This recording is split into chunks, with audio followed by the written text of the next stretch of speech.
want to talk about the Indiana Pacers versus the New York Knicks, because we know we have this 2 games going on.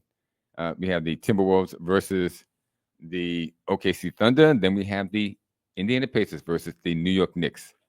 Guys, I mean, anybody out there surprised by what the Pacers are doing? They have walked into Madison Square Garden, walked into the longtime home of WWE, Madison Square Garden, and drop kicked the Knicks in 2 consecutive losses. Just beat them.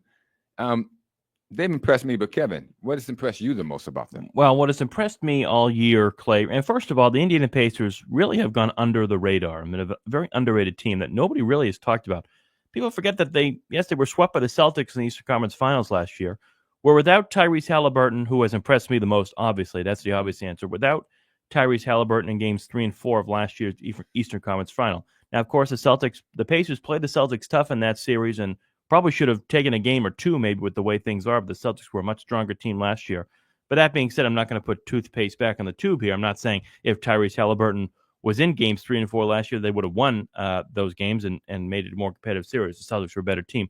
That being said, the Pacers are right back where they are. They're up 2-0. Mm-hmm. Tyrese Haliburton has impressed me the most. The head coach, obviously, Rick Carlisle, has been in this situation before, has won an NBA championship with the Dallas Mavericks back in 2011 over LeBron as well, which was really great to see back those many years ago. It's just a well-rounded team with Tyrese, with Pascal Siakam, with everybody, Miles Turner, everybody contributing. And, I took the Knicks to win this series. I'm not going to backtrack. I picked the Knicks because I believe they came in with the greatest momentum, beating the Celtics when nobody picked them to do that in the fashion that they did.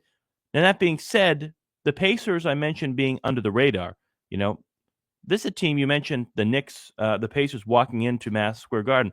They also walked into Cleveland, and they also walked into Milwaukee and dispatched both of those teams with ease. Well, particularly, we expected the Milwaukee thing. Well, we expected the Milwaukee thing, but for Cleveland, out of all, everybody talked about for the entire NBA season, especially in the Eastern Conference, Celtics, Cavaliers, and rightly so. I mean, the 2 best teams in the Eastern Conference, and the Celtics that just won an NBA championship, obviously, and people expect them to go back.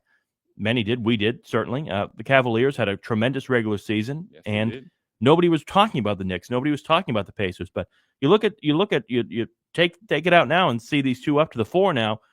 2 very well-rounded teams. Tyrese Haliburton, obviously your X factor, surrounded by a great supporting cast with great head coach. That's impressed me the most. And, of course, they stole the first game, I will say, in that crazy, crazy shot that Haliburton forced to get the Pacers to overtime and obviously winning that game. Should have won that game. Wasn't he behind the 3-point line? I thought so. I thought that was a 3. Yeah, that was a 3. But anyway. They were trying to help New York out because the guy made the shot. But anyway, don't count out the Knicks and Tom Thibodeau and Jalen Brunson. So you're sticking with the Knicks. Well, I'm not.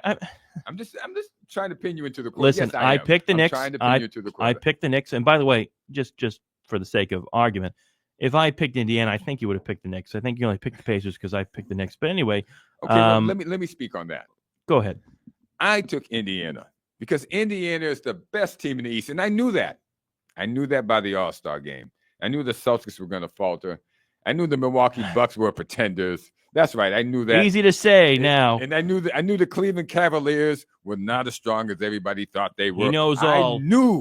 I knew that the Indiana Pacers were going to surge like a mighty typhoon. I'm sure you did. And like a monsoon, they were going to come through and they were going to run roughshod over the Bucks and then just completely paste those Cleveland Cavaliers.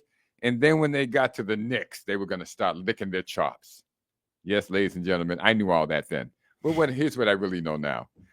This team plays like the 1980 Celtics. And let me explain this. Rick Carlisle, who's the coach, was a 1980 Celtics. I think he won one of the championships, I think it was 84.